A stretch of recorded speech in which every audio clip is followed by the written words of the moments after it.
The world once looked like chaos, green chaos. Thousands of plants growing, healing, poisoning, feeding, but no one truly knew how they were related. In the mid-1700s, Europe was obsessed with nature. Cabinets overflowed with pressed leaves, dried roots, strange flowers brought back from distant voyages. Botanists argued endlessly. The same plant might have 5 different names in 5 different countries.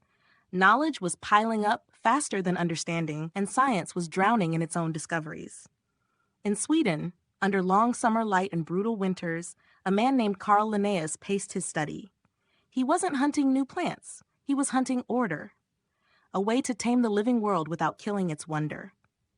Imagine his frustration. Travelers returning with marvels from the tropics, scholars shouting past one another, remedies misused because names were confused. One mistake could mean a cure or a corpse. Linnaeus believed nature wasn't random. He believed it followed rules. And if humans could learn those rules, the chaos would quiet. Then came the risky idea. Shockingly simple, radically bold. What if every plant had just 2 names? Not long poetic descriptions, not regional nicknames, 2 precise words, one for its broader family, one for what made it unique, a universal language for life itself. In 1753, Linnaeus released Species Plantarum. At first glance, it looked dry. Lists, Latin names, orderly lines on a page. But this book was a quiet revolution.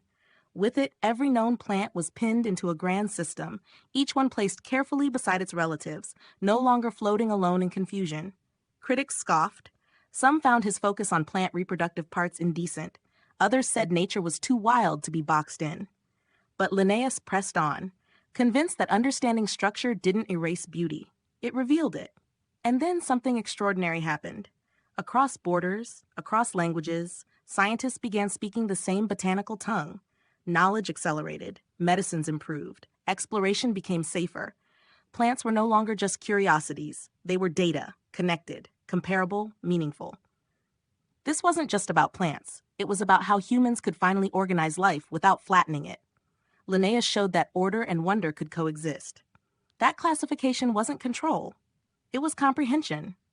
Today, every biology textbook, every species name, every attempt to understand life's diversity traces back to that moment in 1753 when the living world was given a shared structure for the first time.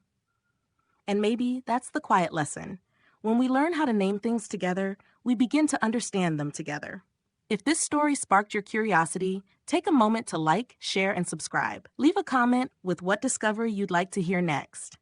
And help this channel keep uncovering the hidden moments that changed how we see the world.